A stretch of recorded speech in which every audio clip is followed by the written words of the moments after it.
Mystery Theater.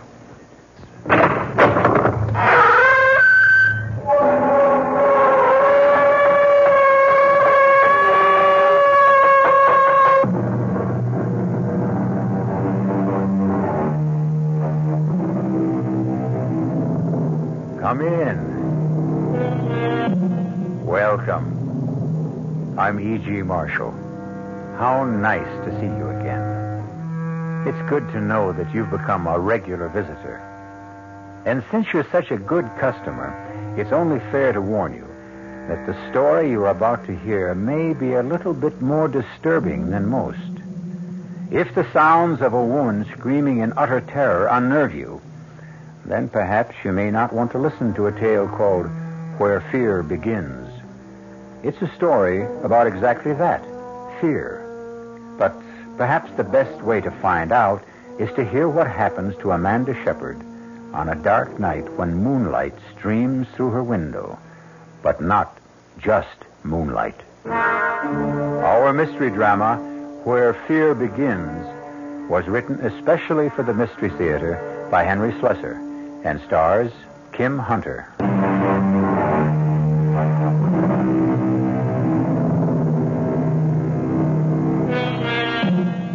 The night is still and peaceful in the small town known as Manassas Valley. Most nights are peaceful here. And one person who enjoys that stillness is Miss Amanda Shepard. The big city is only 50 miles away, but for Amanda, it might as well be 50,000. But there are many ways to shorten distances. And tonight, something is going to happen that will destroy the peace and stillness of Amanda Shepard's life.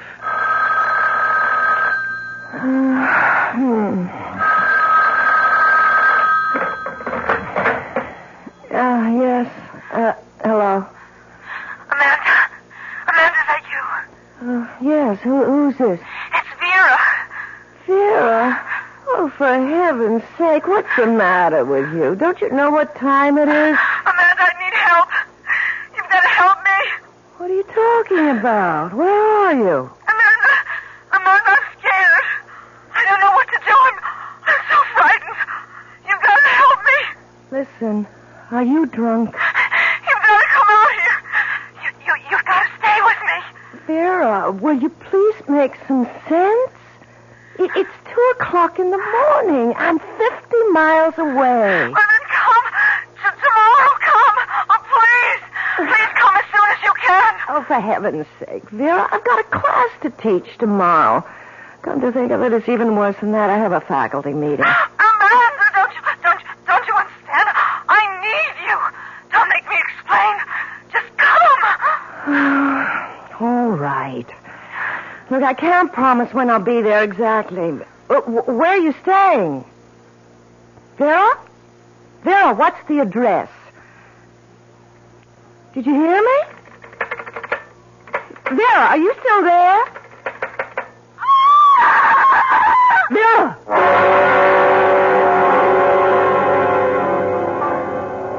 Excuse me. Yes, ma'am. What can I get you? Nothing, thanks. I was looking for the manager. So are his creditors. Well, maybe you can help me. Have you worked here long? Truth is, I don't work here now. I'm what you might call a guest bartender. Oh, I see. Tell me anyway. Well, I'm trying to find someone. I know she no longer works here. She told me she quit her job about 2 months ago, but it's the last bit of information I have about her. Now, who is her exactly? Her name is Vera Shepard. Do you know her by any chance? Nope, I can't say I do. Well, she called me last night and sounded as if she was in trouble. I'm almost tempted to call the police, but knowing Vera could just be some of her melodramatics. Well, thank you anyway. It's okay. Hey, wait a minute. Yes? This Vera Shepard, is she blonde, pretty, about your height? Yes. There's a girl I met in an encounter group last month. Her last name was Shepard, but her first name was Roxanne. Roxanne? Well, that could be her. She always hated the name Vera. She was always threatening to change it.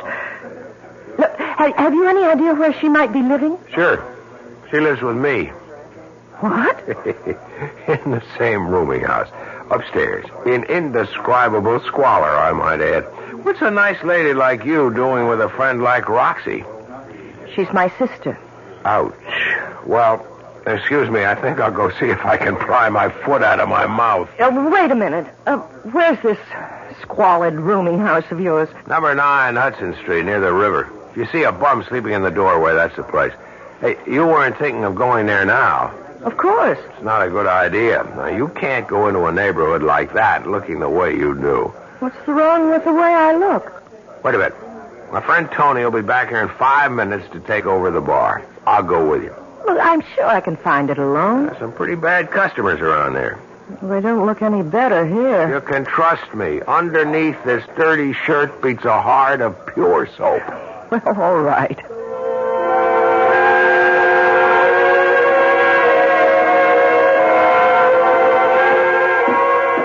Careful of those stairs. They're in bad shape. How can people live in a place like this? Nobody lives here. We exist on another plane. Our bodies may wallow in filth, but our souls live in penthouses. Is that what you learned in your encounter group? Well, here's her door. The grand portal of the Princess Roxanne. She has a radio on. I hope that isn't all she has on. Princess is a little hard of hearing. She must be home. Let me try. Vera? Vera, are you in there? Might be asleep or stoned. Maybe she just went out and left the radio on. Look, I'm terribly worried about her. She really sounded dreadful. She said she was frightened about something. I could always break the door in. It's pretty flimsy. Do you think we should? Just say the word. All right. Please. That's the word. By the way, what did you say your name was? Amanda Shepard. My name is Kurt Davies. Pleased to meet you. That was easy. Come on in. Ooh, what an awful place. I told you, indescribable squalor. A beggar must be in here. Vera? Vera, it's me. It's Amanda. Oh, my... Vera! Oh, my God! What is it? Is she sick?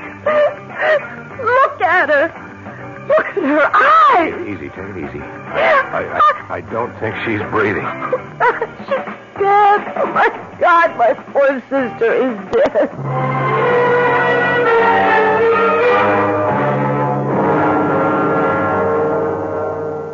All right, Miss Shepard, if you think you can talk about it now, let's get a few of the facts straight. There's only one thing you have to get straight, Lieutenant Duryea.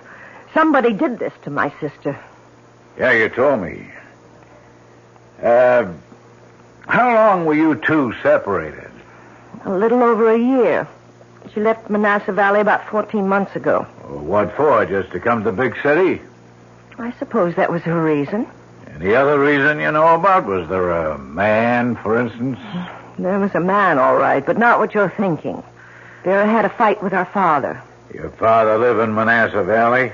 Yes, my sister and I never got along very well with him. The both of you? Yes, both of us. But then Vera had this fight with him, and she packed her bags and left.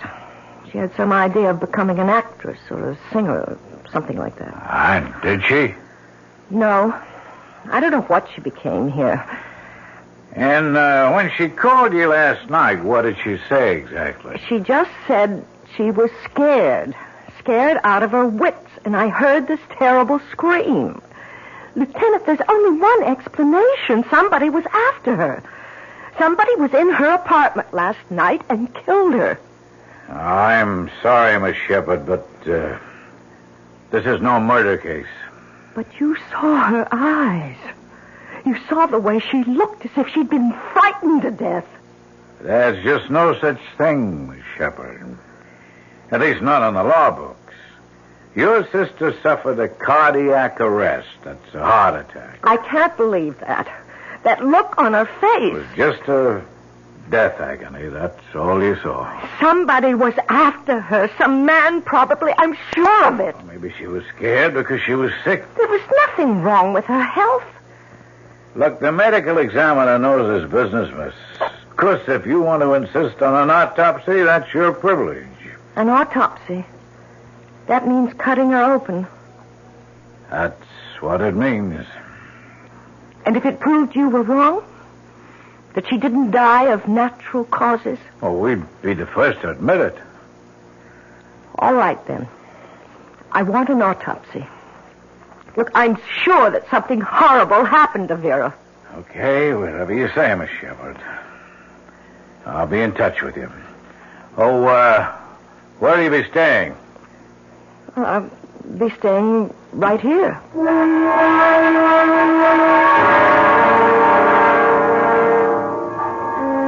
I just don't see how you can live in that place. Well, the rent's been paid until the end of the month. There's no reason I should stay anywhere else. Thought you had a job in Manassas Falls. Manassas Valley.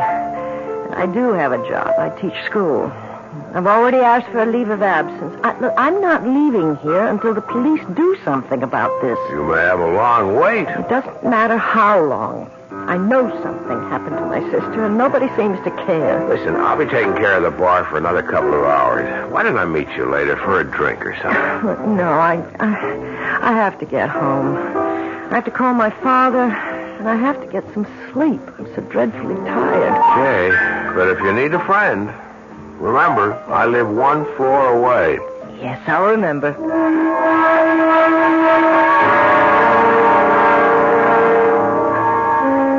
Dad, there was no way I could make the funeral arrangements yet. Why not?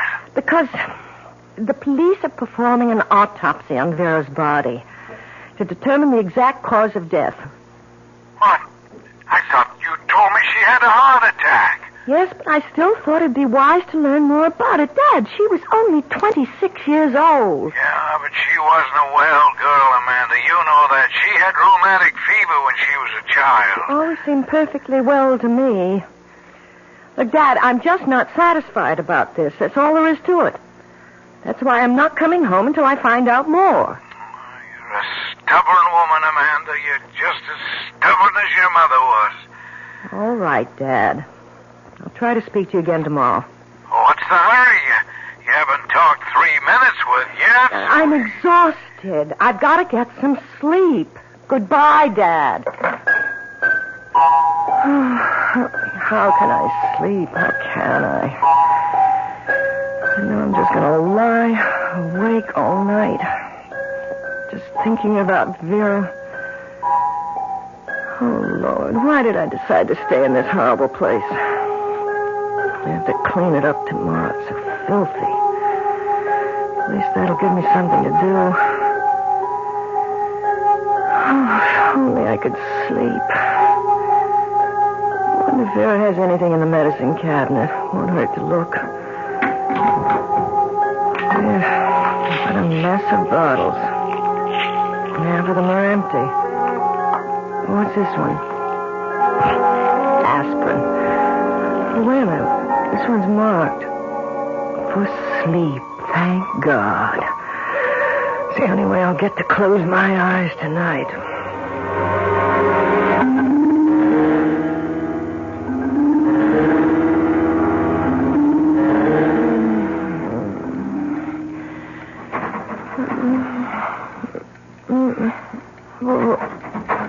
What is it?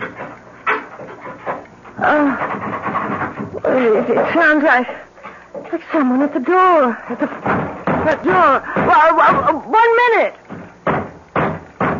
All right, I'm coming. I can just find my slippers. Who is it? Oh, my God. Oh, my God, who's out there? Who is it? Who's out there? Go away! Go away! Whoever you are, go away! The door! It's broken. It's coming in here! Oh, God, it's coming in! Ah! Oh, dear Lord, help me! Help me, somebody! Ah!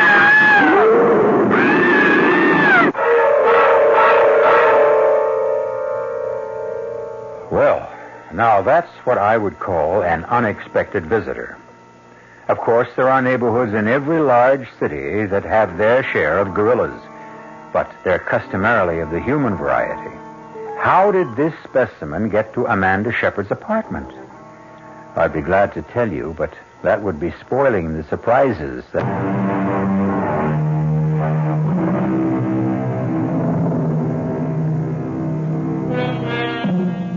And now, here's the second act of Where Fear Begins. Well, it appears that no harm has come to our friend Amanda Shepard, unless you call a good case of hysteria harm. But now there's another visitor to the apartment, Kurt Davies, who quickly raced up the stairs when he heard her cries for help.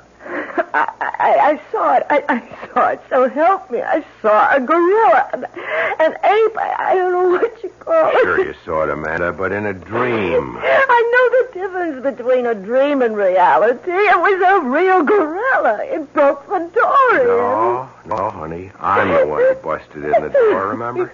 And first thing tomorrow, you've got to get a lock on it. Kurt, please, listen to me. This was real. I know it was. This animal tried to get in here and kill me. When I started to scream, it went away. Amanda, I didn't see any gorilla coming out of this place. I mean, wouldn't I have seen it, too? Well, maybe it's hiding somewhere in the building. Maybe it has a hiding place. This is really crazy. Look, maybe that's what Vera saw. Maybe that's what she was horribly frightened about. Amanda, have you ever searched this apartment? Searched it? What for? Well, maybe you'd find something. Letters, a diary, maybe. Oh, Sarah never kept a diary. It's worth a try, isn't it? Come on, let's look right now. I'll help you. Why? Why should you want to help me? Why not? You don't really care what happened to my sister. You hardly knew her. Maybe I didn't want to know her. Why not? What's the point of knocking the dead? No, tell me, please. Why didn't you like Vera? I didn't like Roxanne because she called herself Roxanne when her name was Vera. I didn't like the way she spent her time looking for one kick after the other, even if it meant kicking somebody else in the teeth. Was she really like that? Look, it's late. Maybe you should go back to bed. We'll search the place another time. No. You're right. You know, I should have done this before. Yeah, I remember seeing something in the bedroom, as a matter of fact. See what? It looked like an address book. Wait, I'll get it. Maybe it is a diary. A record of all the kicks she got out of life. No, it's an address book. Not too many names in it. Let me see if I'm in it. No, guess I didn't make that much of an impression. Do you recognize anybody's name? Let's see. There's Tony's. That's the place where I work. I thought you were only a guest bartender. That's only temporary. Till my rich uncle in Argentina dies. That is, if I have a rich uncle. Wait a minute. What'd you find? Are you sure your sister was healthy? Well, my father doesn't agree, but I think she was, yes. I mean healthy in the head. Ever occur to you that the call she made to you that night was just, well, that she might have been wigging out? Oh, no. Look, I'm sure Vera wasn't crazy. Well, the reason I ask is she has Dr. Swaley's number in her book. Who? Dr. Raymond Swaley. I've heard of him. What kind of a doctor is he? I suppose you could call him a shrink, but I think he calls himself a psychologist. If your sister Vera was all that together, would she be seeing someone like that? I don't know. How would you like me to see Dr. Swaley and ask him?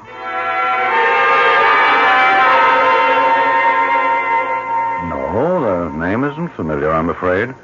But I won't trust my memory. I have a book that my secretary keeps for me. She might have called herself Roxanne Shepard.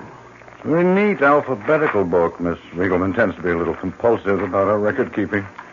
I'll have to explore her subconscious one of these days. No, there's no one of that name who was my patient. Maybe you knew her personally. Oh, I'm quite sure I didn't. Yeah, but your name was in her address book. She might have heard about me. You mean she might have taken down your name but never called you? Well, that's possible, isn't it? I guess so. How old did you say the girl was? 26. Pity. And the cause of death? They called it cardiac arrest, but her sister doesn't believe it. She insisted that an autopsy be performed. Was it? Yes. And the result? Negative. It was heart failure, all right. Well, then, why isn't the lady satisfied? Because she still thinks that people can die of fright. Pure and simple fright. What's the use of my staying any longer, Kurt? I'm just packing up Vera's things and leaving. You want me to help you? No, I'm just taking everything that belonged to her, not even trying to sort it out. Don't forget the stuff in the medicine cabinet. I'll bring it to you. Most of the bottles are empty. So I see, but this one isn't. What's this, Amanda? Sleeping pills. I took one of them last night. Hey, wait a minute. Let me see that again. Kurt, look. The label. What about it? It says Dr. Swally. What? You said that Swally denied that Vera was his patient, yet he prescribed these sleeping pills. Are you sure? Well, see for yourself. Well, what do you know? Now, why would he lie about something like that? I don't know. He must be hiding something. And I have to know what it is. Yeah, but how? If he lied to me once, he'll lie again. Look, what if I went to see him? But I told him about your being Vera's sister. What if I didn't go there as Vera's sister? If I went as a patient?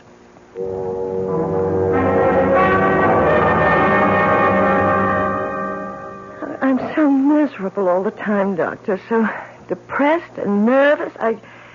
I don't want to wake up in the morning. I want to go right on sleeping, hibernating from the world. Do you think you can help me? Well, that all depends. How much do you know about my treatment? Well, not really very much. Just that I've heard you've been able to help people. But you must have also heard that my therapy isn't quite orthodox. Well, no, I guess I've never heard of that. Oh, don't be alarmed. Basically, I'm a Freudian. I believe in the theory of the subconscious, but I look at it slightly differently. I call the subconscious the dungeon of the human mind, the place where we hide all our guilty fears. The conscious mind tries to forget their existence, but they cry out and rattle their chains and make our lives miserable. Do you understand? I think so. Personally, I believe that fear is the true enemy of mental health. What I try to do for my patients is eliminate fear. We're all afraid of something, aren't we? Right now, you look as if you're afraid of me. No, I'm really very interested. It's one thing to know what we fear. Insects, mice, grizzly bears, high places. But many of our fears are so buried in our minds that we forget their existence. Do you ever have nightmares, Miss Lewis? Yes. In fact, I had one just the other night. I dreamt that a gorilla tried to break into my apartment. It was so terribly real. Are you especially afraid of gorillas? I've never even thought about them, not since I was... For heaven's sake. You were about to say, not since you were a child. Yes, when I was a child, only 4 years old. I'd forgotten all about it. But you remember now. Yes, my father took me to the zoo. I was having a good time until he brought me to the gorilla cage. And it frightened you? Well, at first I was fascinated. I'd never seen anything like it before. So much like a man and not a man. So Daddy picked me up so I could get a better look. And it reached for me. It reached out for me. Oh, God, how could I have forgotten that? I screamed at the top of my lungs. And just the other night you screamed again? Yes. Isn't it incredible? But don't you see what happened? You relived this fearful event of your childhood, what we call a traumatic experience. Now that you've done it, faced it, perhaps you've also uprooted it, along with other repressed fears. Well, I don't know about that. All I know is I was absolutely terrified. Terrified, yes, but perhaps also purified. Miss Lewis, I'm sure you've heard of LSD, haven't you? LSD? Oh, yes, of course. It's that drug that makes you see hallucinations. No, it isn't the only drug, you know. There's mescaline, psilocybin, and a new derivative of LSD-25, which I've developed, known as EN30. I don't understand. Well, LSD is the chemical shorthand for lysergic acid and diethylamide. A very small amount can produce hallucinations of every form and variety. EN30 is rather different. It produces only one kind of hallucinatory affect. The affect of fear. Fear? Some people call it, incorrectly, the horror drug. It's a powerful hallucinogen. Dangerous when used carelessly, but extremely useful under controlled conditions. It goes right to the sub-basement of human consciousness and brings up images from the very place where fear begins, the dungeon of our minds. You mean it makes people see the things that they're afraid of? Yes, usually the things which frightened us when we were children. And what makes it dangerous? The fact that we might be scared to death? Oh, scared to death is a highly inexact term. But in certain cases... In the case of a heart condition? Oh, I would never administer the drug to anyone with such a history. How long does the effect last? Well, it varies greatly among individuals, but like LSD, the effect can often be cyclical. That is, the hallucinations can return on a cyclical basis, even if no EN30 has been taken for several days. This is one reason why controlled use is very important. Dr. Swally, are you giving this drug to all your patients? Oh, no, my dear. Only to a few, and under strictest supervision. And, of course, with their complete understanding and agreement. I see. Yes, I really think I understand now, Doctor. Listen, Amanda, do you know what you're saying? You're accusing Swally of being a criminal. That's why he lied to you. He was afraid to admit that Vera was his patient because he gave her this horror pill of his. And she died. Well, you don't know that for sure, I Amanda. don't know it. He says he never gave anyone the pill except under controlled conditions. But he lied.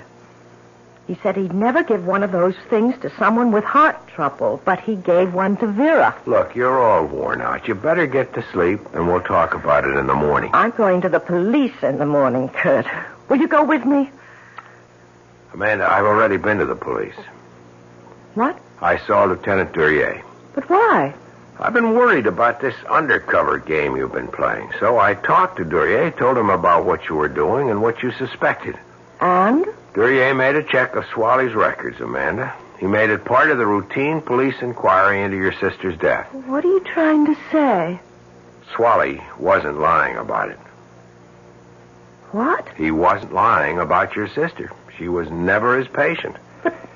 The sleeping They pills. must have belonged to one of your sister's roommates, or maybe she just swiped them from somebody else's house. Didn't you tell me that Vera was always swiping things? Oh, Kurt. Then I'm wrong. It wasn't his fault. That's the way it looks. If your sister was having nightmares, she was having them on her own.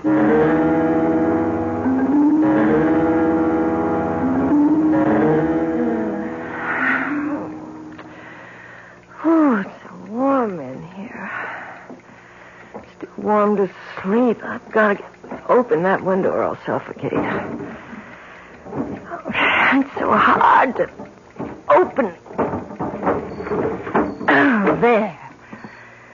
Whew, that should help a little. What was that? Oh, good Lord. Oh, good Lord, something flew in here. It's right in my room. Ah! It's not a bird, it's a bat! It's trying to get in my hair! Ah! It's in my hair! It's all tangled up in my hair!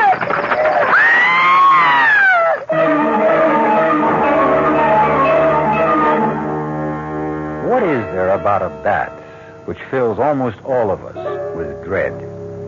Is it the cape-like wings, the rat-like face, the raking claws, the terrifying screech of their voices? Can anyone blame Amanda Shepard for the cry of horror she emits when that winged monster comes flapping into her room? Or was there really a bat? Was it only a creature of her imagination?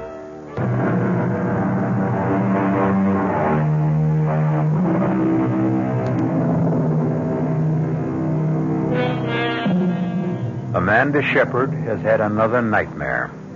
A dream so vivid that she lies in her bed this morning in a state of shock, still unable to believe that the bat which flew into her room the night before isn't still entangled in her hair. It may have been the heat, Amanda. This building is a real hot box when the weather turns warm. Yes. I don't know. Maybe that's all it was. Maybe I had some kind of a heat stroke. If you ask me, you ought to get out of this apartment right now. Maybe that's another reason you have bad dreams. This place is depressing you. Yes, you're right.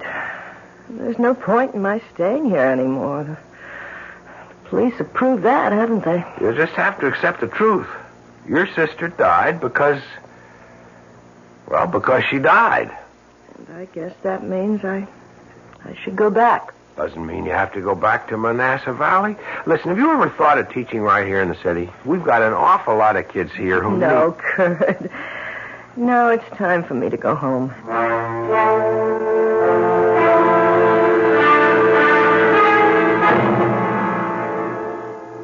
So the whole thing was a waste of time, wasn't it? I suppose so, Dad. I told you you've been stubborn, wasting 2 weeks on a wild goose chase. Dad, don't you understand?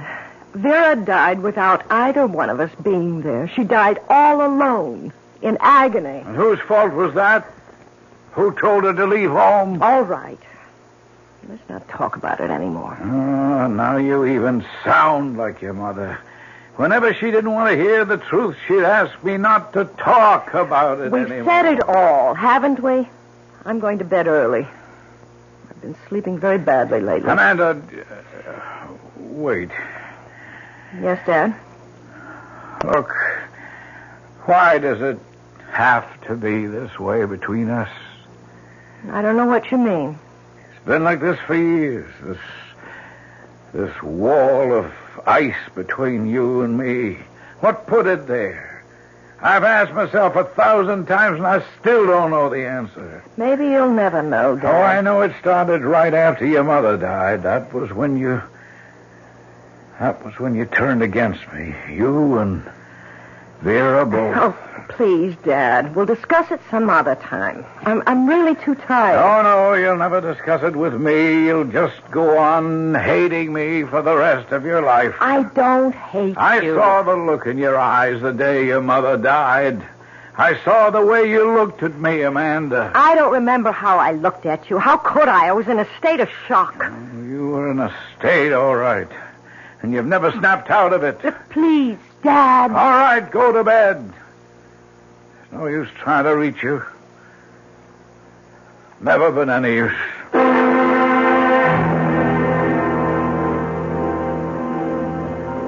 Hi, handsome. Hey, this is turning into a permanent job for you, isn't it? I guess I'm just a natural-born bartender, that's all. What can I get you tonight? Well, how about a Manhattan? Did you learn how to make one of those? I'll give it a try. Hey, how's your blonde friend these days? Which one? I know a half a dozen blondes. You know the one I mean. The one who looks like a school teacher. She is a school teacher. No kidding. Now, where is she now? Going back to teaching school, I guess. Hey, you really liked her, didn't you? That's what I heard around. I liked her. But she's strictly a small-town girl. Is it true that she was Roxy's sister? That's right. It's hard to believe, isn't it? That Roxy Shepherd would have a sister like that. Hey, did you know that I was her last roommate? What? That's right. I paid half the rent on that filthy pad of hers. I couldn't stand her more than 1 week. She was stoned all the time, you know. Yeah, I figured she hit the stuff pretty hard. That girl would take anything, as long as there was a kick in it. She even went to some doctor just to get some kind of pill he was handing out. What'd you say? She heard about some nutty kind of LSD that a shrink was using on his patients. She told me she was going to see him and get some... Hold it a second. Do you know the shrink's name? No. Was it Swally? Dr. Raymond Swally? Well, how should I know? Well, I've got to know. How many times do I have to tell you I never had a patient by that name? If you don't believe me, ask the police. All right, maybe you never had a patient named Shepherd, but maybe she didn't give you her right name, first or last. I'm quite sure you're mistaken about this. I've only administered EN30 treatment to 4 patients. I can assure you this girl wasn't one of them. Dr. Swally, will you just look at this photograph? Oh, all right. Now, look, does she look at all familiar? Nope. I never treated her. Look carefully. It's a professional portrait. She thought she wanted to be an actress, and she's pretty heavily made up. Never saw this woman before. Well, I guess I'm wrong. All right, Doctor. Sorry I bothered you again. Wait. Just a minute. Something come to you? She does look familiar. She wasn't a patient, but I have seen her before. Where? Right here in my office. She came in without an appointment. That's why there was no record of her. She just sat outside and waited. And did you see her? Just for a few minutes. Just long enough to realize that she wasn't interested in therapy. All she wanted was the drug. EN30. I told her that I wouldn't accept her as a patient, that she wasn't nearly stable enough. I gave her a prescription for a mild sleeping compound, nothing else. But then... Then what? Well, I don't know this for certain. I could be mistaken about it. About what, Doctor? I always suspected that she might have been the one who stole those pills. Wait a minute. Are you saying that Vera Shepard stole some EN30 from you? I can't prove it. It wasn't until days later that I missed them. I remember stepping out of the room for a few minutes to take a call from a hysterical patient. Dr. Swally, Vera Shepard was a klepto. Her sister told me that she stole things all the time. If she stole those pills of yours... Good Lord. Can it really be? The dosage was so large, too large for safety. If she took them, anything might have happened. Something did happen. She had a nightmare, Doctor. She conjured up a nightmare so terrible that it killed her. Oh, I'm sorry. I didn't mean to hurt anyone. You know that wasn't my intention. Oh, wait a minute. You did say that you gave her a prescription for sleeping pills. Yes, I did. I doubt that she ever filled it. It was the EN30 she really wanted. Then what was in that bottle? What were the pills her sister took? Her sister? Dr. Swally, I've got to get to a telephone.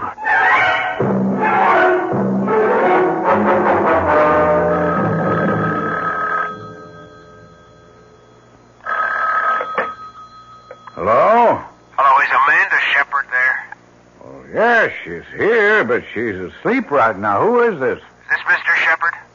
Oh, that's right. Can I take a message? Mr. Shepard, you don't know me. I met your daughter in the city, but it's very important that I speak to her right away. Well, I'm sorry, but I told you she's fast asleep. Would you know if she's taken anything to help her sleep?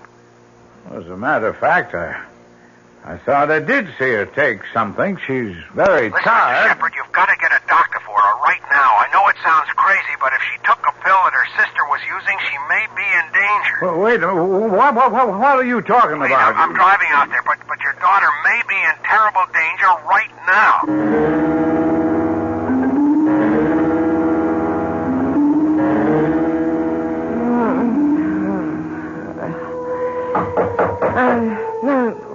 Who is it? Who's there?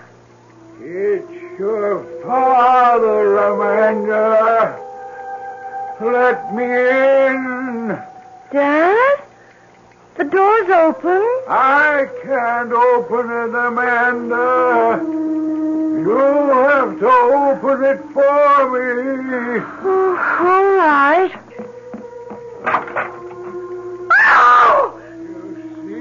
Why? I couldn't open the door, Amanda. I have your mother. I have to hold your mother. Oh, God, she's bleeding. She's covered with blood. I warned her, Amanda. I said I would kill her one day. And now I've done it. I've killed your mother.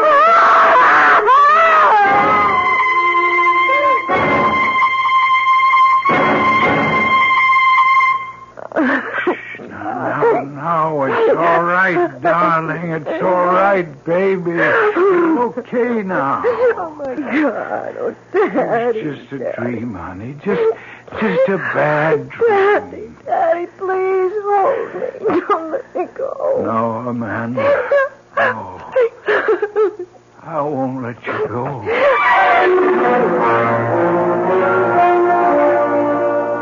That's what Dr. Swally told me himself, Amanda. He's discontinuing the use of EN30. Says it's far too dangerous to take any more chances with. Frankly, I think he's right. Kurt, do you know what my sensation was? What? I saw my father walking into the bedroom, carrying my mother's dead body. Ouch, that must have been pretty grim. Well, the strange part is, it reminded me of something. Something I'd forgotten a long time ago. What was that? When I was a little girl, I used to hear my father and mother arguing downstairs. Fighting with each other night after night. Well, I was so afraid. Well, it's understandable. But you know what I was afraid of? I was afraid that my father was going to kill my mother. That's an awful thought. Well, it wasn't true, of course, but it was a fear that stayed with me all this time. But now I feel as if I can get rid of it.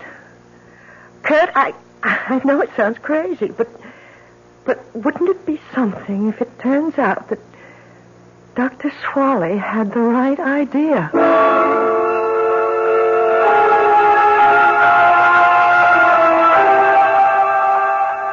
Well, personally, I don't think I would care very much for that kind of shock treatment.